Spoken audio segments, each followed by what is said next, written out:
Johnny Miller now at the 17th tee. Now this 17th could be a very decisive hole. On the card it's 223 yards, but of course it's a truism to say that it all depends on the wind, as it does on all these seaside courses. Now he can reach it with an iron today. Very often the best of them have to take a wooden club. And there the bunker's guarding the green. He's coming from our right at the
Well, this course is going to be tough. If we can only have one, if our bad round is 73, we'll probably have a good chance of winning it by Sunday.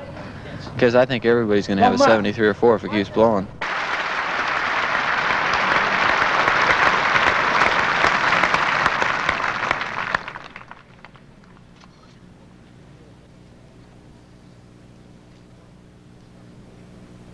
Having not won a major tournament, I really don't feel that I'm a world-class player or a great player.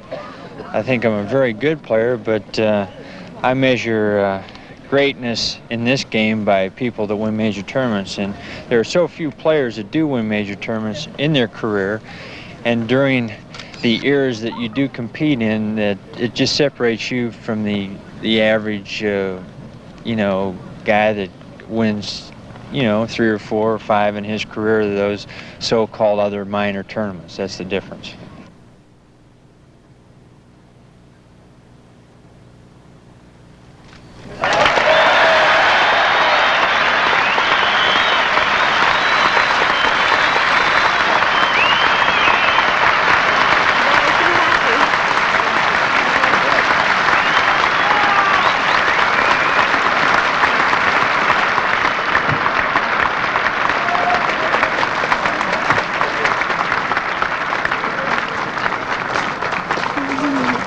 In any profession, whether it be professional golf or a lawyer or a greengrocer, it depends on the individual. I think there are as many different types of personalities on the golf tour as you'll find in any large city. Some of them are very content with it. Others will never be content with it. They'll always be frustrated, always be stretching for that extra thing. And so I hate to give an answer so vague as that, but I think that's one of the attractions of professional golf, that it's as different as the people that are playing it. They all are individualist as against a team sport.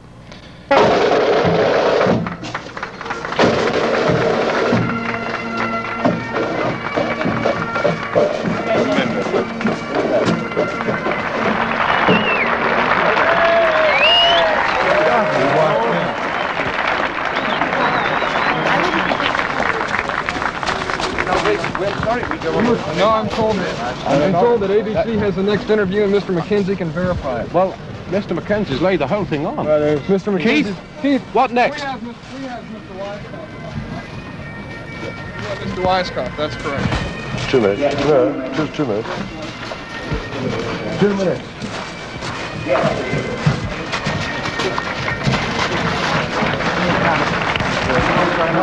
Tell him around you play. Oh, I'm sorry. 2 minutes. I don't even know where I am. Can we clear the camera, please? I've never played the game for money. That's the thing I've always realized. Money is always there. That is something that's always set before the tournament starts. It's something that if you play well, you're always going to get something of it. It's very easy to finish second and third, but it's very hard to win. And like I say, with only 4 major tournaments a year, and you have 40 of the other tournaments to play in, that's what separates the real greatness as individuals competing in this game, really. You, as an old Ohio State man, as an old Columbus, Ohio man, are the most appropriate person I can think of to be one of the first to congratulate Tom Weisskopf, the British Open champion. Congratulations, Tom. Thank you.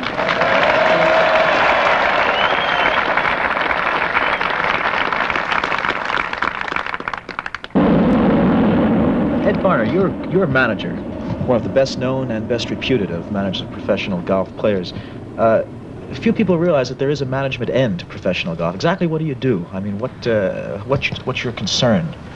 Many people think that our obligations begin when a guy like Johnny Miller wins the U.S. Open.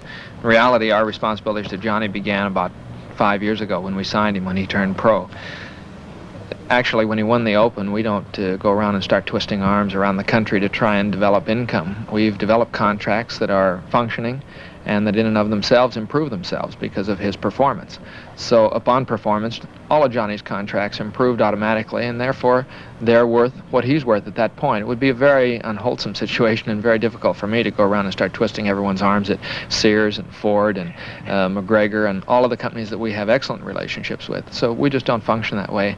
Our responsibility is to prepare a man's career in such a way that it improves automatically. If he performs, his contracts perform. If he doesn't, the companies aren't out anything. It'd be very difficult to go in and try and sell a player like Johnny Miller for what he's worth today 2 years ago. And that's how many people operate. Consequently, managers have a bad reputation. Ours is a completely different responsibility. Ours is totally to the client.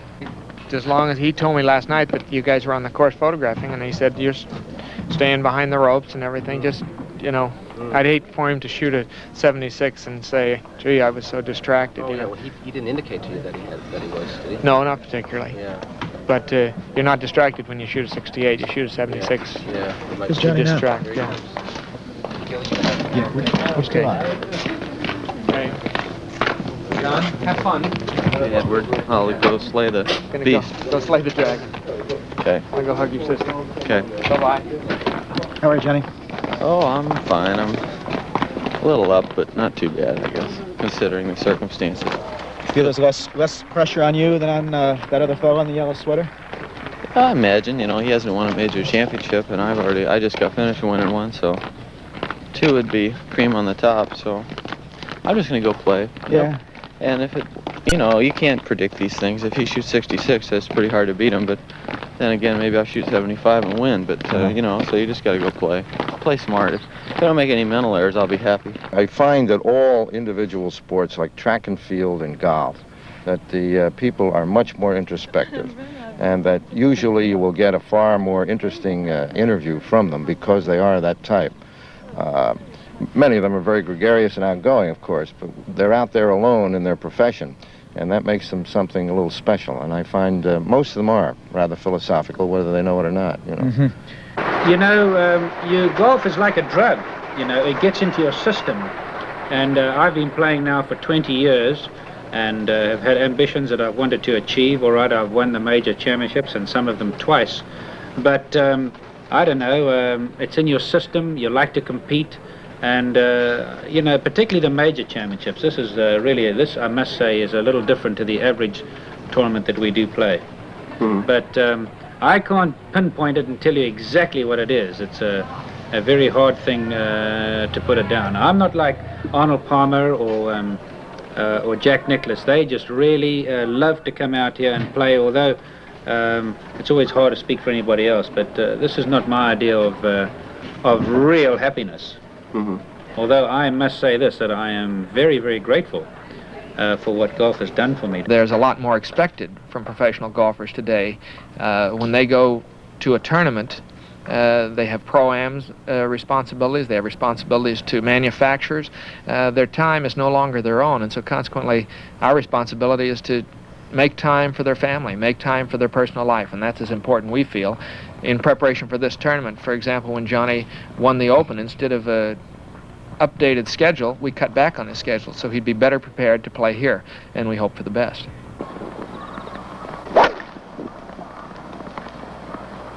I play a lot of good shots in this club, and I play some of the worst shots you'd ever want to see. That's true. What'd they do to that wedge that they were fixing down at the factory? I was there when they were They ruined it. Yeah, they put a flange on it, and it looked perfect when it came back out.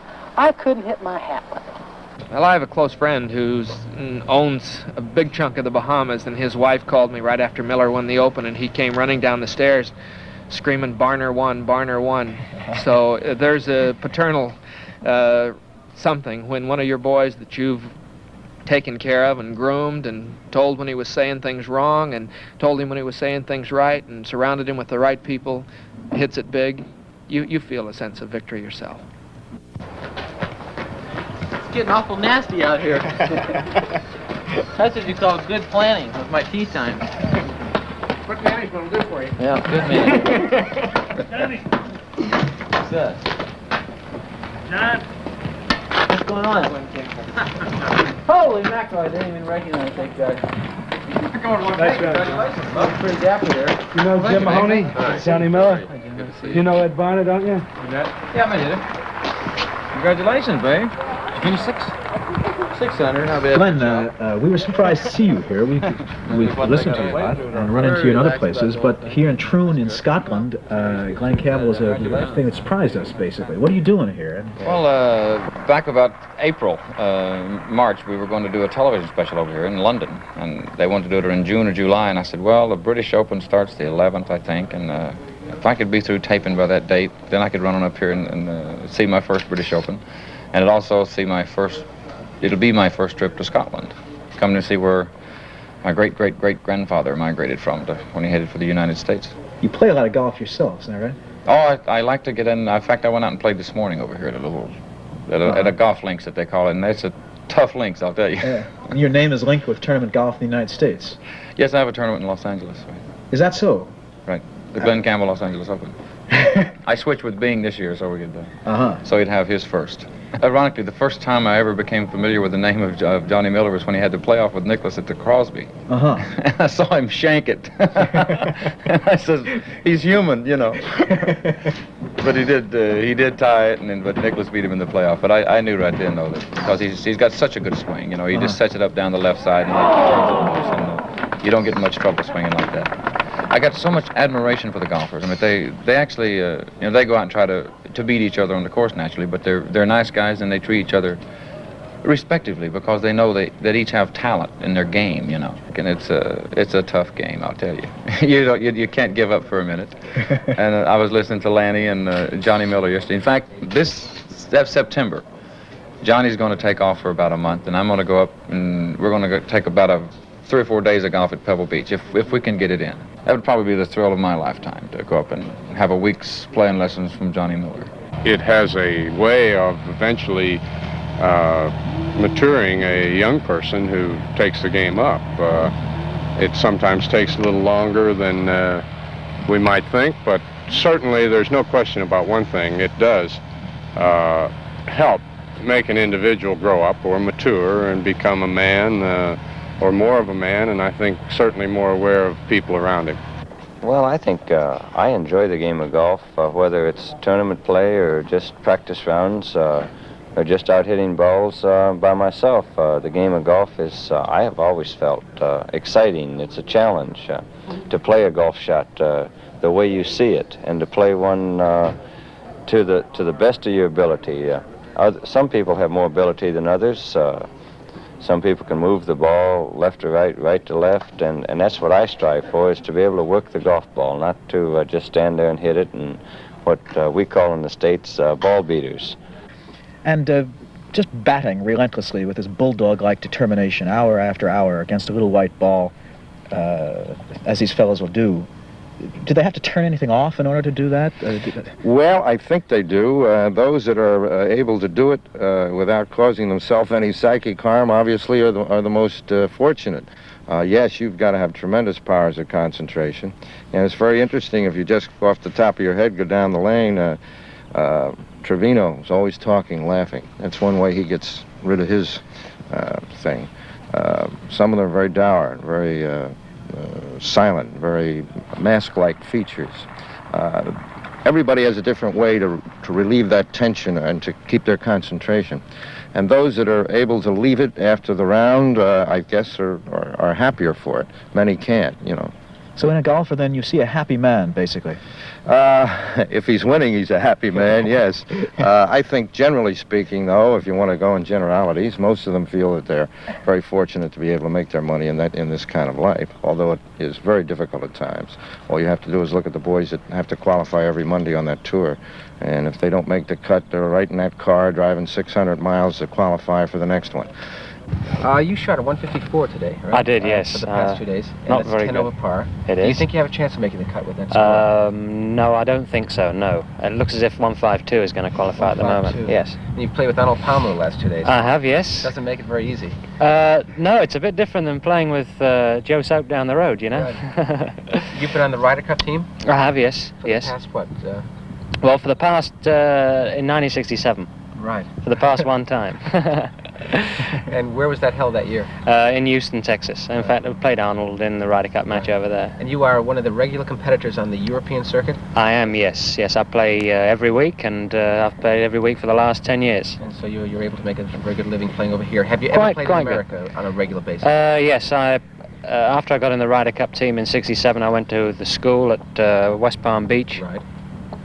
And qualified for my card in the school, and actually played tournaments over there for about 18 months. I kept my card the first year, and then the next year I didn't play sufficient tournaments, so they took my card away. I don't see anybody who can really become a world champion today who doesn't compete in America.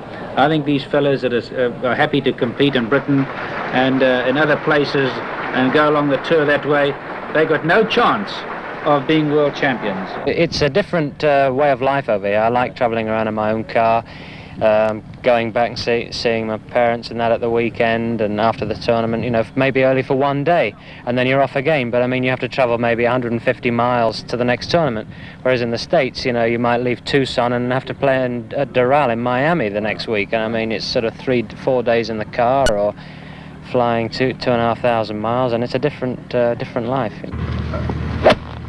Of course, if you really want to prove yourself in the world of golf, you've got to play in America, because 3 of the top 4 championships in the world are in America, and if you want to win those championships, you must play there. Well, I'm sure you consider yourself second to none as far as your potential goes. Do you ever plan to take the American tour on and give it a try for a couple of years? Well, I'd like to. To prove something personally to yourself? To prove something personally to myself, yeah, more than... well, of course, the money's fine too, but when it comes down to the stage where you've played everywhere and you've won a lot of prize money, then it's personal ambition that would want to bring you there. Particularly a foreign player, I feel. You know, the only one that was really 100% honest was Bob Charles. Bob Charles came along and said, look, he says, the courses are too long for me. He says, I just can't play my best over here, so I'm going somewhere else where I can play. And a lot of the other fellas, I mean, you take a fella like Peter Thompson. I mean, he used to play there, and all of a sudden he couldn't win, so he didn't continue to play there. And the thing is this, that I can't help but feel that these fellas, they play over there, and they might have 5 people, if 5, walking around with them. Whereas in their home countries and in Europe, they big names, and they have maybe 5,000 people walking around with them. And this affects their ego, because ego is a big thing with all of us, myself, you, everybody. But I think you've got to swallow that ego, and if you want to become a champion, And when I call a champion, you know, the average man in the street, he says everybody's a great player just because they are professionals and because they win tournaments. I mean, a fellow like Peter Thompson, in my opinion, has won 5 British Opens, but he's not a great player. A great player is a man that can win everywhere. Arnold Palmer, Jack Nicklaus, Ben Hogan, Sam Snead. These are my... Lee Trevino. And yourself? Well, you don't talk about yourself, but these are fellas that can win everywhere. I mean, if you take Muhammad Ali and put him in the ring, he boxes as well here as he did in America. You take him to Timbuktu, he boxes well. And so if a man is a champion, he plays everywhere and he plays well and he wins everywhere. I think this year in Japan, for instance, they're playing for something like about $2.5 million, which is quite a sizable sum. And then over here, they're playing for about $1.5 million also. Where do you play mostly? Well, mostly in Japan and a little bit in Europe.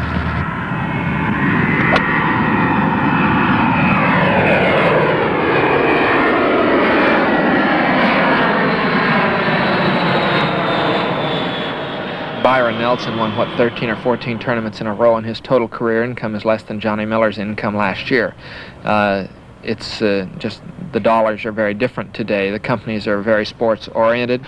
In those days, they were just trying to get enough money together to play a tour.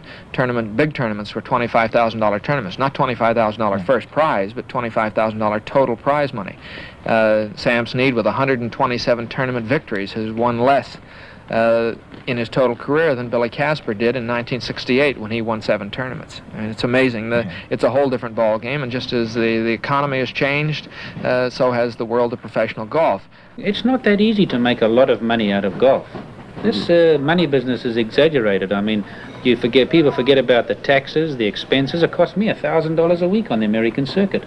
If we make money, it's because the client made money, because we work on a percentage of what the client makes. How much money really shouldn't have anything to do with it. I think it's all relative.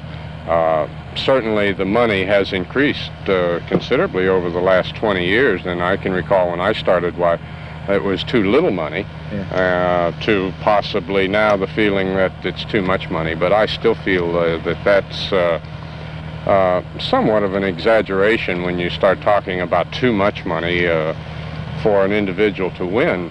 If he's capable and has the ability to do it, certainly then he will, personality-wise, should mature to the point that he can handle the situation. I got so much respect for the golfers because when you're out there on the golf course, you get paid according to how you play, you know. You're not guaranteed $200,000 a year, man, or $100,000 a year like it is in other sports. And that's why, actually, that I have so much respect for the golfers. You get what you hit in golf, and I like that. Every potential endorsement sponsor has someone that they prefer, and consequently it'd be a tremendous conflict of interest if every door I knocked on, every phone call I made, I pushed Johnny Miller. I merely recite our list, who we're involved with on an exclusive basis, and they pick. I'd have to say Sam Snead, Billy Casper, Johnny Miller, Dave Hill, they all appeal to different people. 15 or 20 years ago, you almost had to win a major tournament to make a lot of money. Now, of course, you can play and play well without winning any tournament and make a lot of money. But I don't think that puts the emphasis where it really should be. I don't think that an individual, as a general rule, can walk away from the tour in 20 years or 10 years or whatever length of time he plays, not having won numerous tournaments, and say that he's satisfied even though he may have a lot of money in the bank. Management is expected to do most everything. When we started this company with Billy Casper 5 years ago, Casper is our first client, the situation was very plain and simple. I'll put the ball in the hole and you do everything else, and that's the way we've functioned.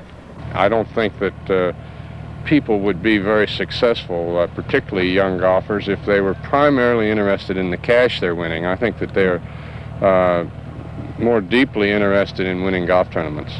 So, I mean, you know, the expenses are very high, the taxes are very high, and, you know, because a guy's getting an endorsement for, you don't know what he's being paid. I mean, some of these guys are being paid like $8,000 or $10,000 a year to endorse something, and I keep hearing things about $80,000. It gets very exaggerated. But the only way, that's maybe why you keep playing. Hear that?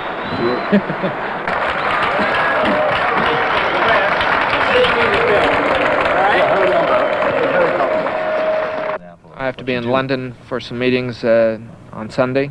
It's a great atmosphere for golf. It's taken me 4 years to learn how to play that little ball and learn how to play over here. Marseille, France on Monday. I really wanted to win this tournament more than any other major tournament I ever played. To Alicante, Spain on Tuesday. To La Manga, Spain on Wednesday. Madrid on Thursday and Friday.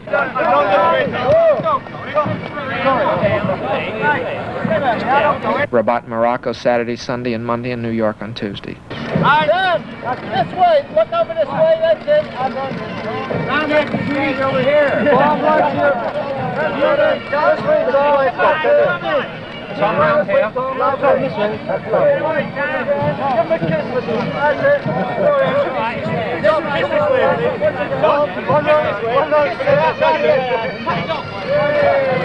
Can you bring the camera forward this way, Tom? Just run this way. Keep this away.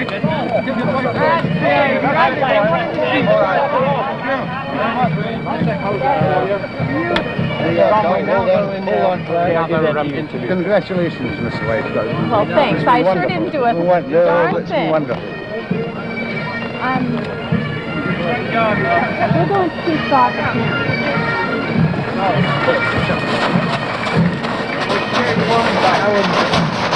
I was so bad, I'd probably drop it.